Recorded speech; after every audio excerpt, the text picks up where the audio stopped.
দিয়ে দেবো তো সুতরাং আপনাদের কাছে আমি অনুরোধ করছি সঠিকভাবে যাতে প্রয়োগ করা হয় আইনটা।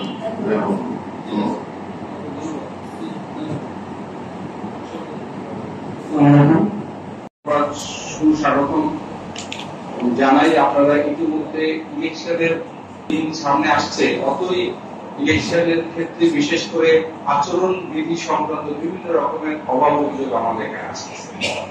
তো আমরা ৩-৪ মাস আগেই আমাদের এখানে আরেকটি ইলেকশন পুরো দেশ জুড়ে হয়েছিল, সেখানে কিন্তু আচরণ বিধি সংক্রান্ত এত অভাব অভিযোগ আসে না। কিন্তু এখন এই অভিযোগের সংখ্যা দিনে দিনে আরো অনেক বৃদ্ধি পাচ্ছে। তো আপনাদেরকে সবাইকে আচরণবিধি সংক্রান্তে আপনাদেরকে একটু সচেতন করে তোলার জন্য আজকে আমরা এখানে একত্রিত হয়েছি।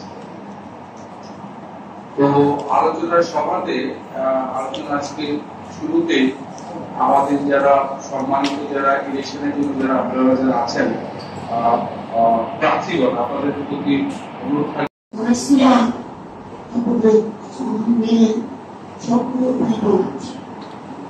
সম্মিলিত আর এই নির্বাচনের আমি মনোনীত প্রার্থীরা যেহেতু ঘোষণা করে দিচ্ছি উনি খুশি মুখ্য নিয়োগ।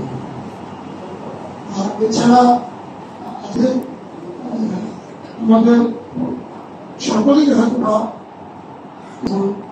আমরা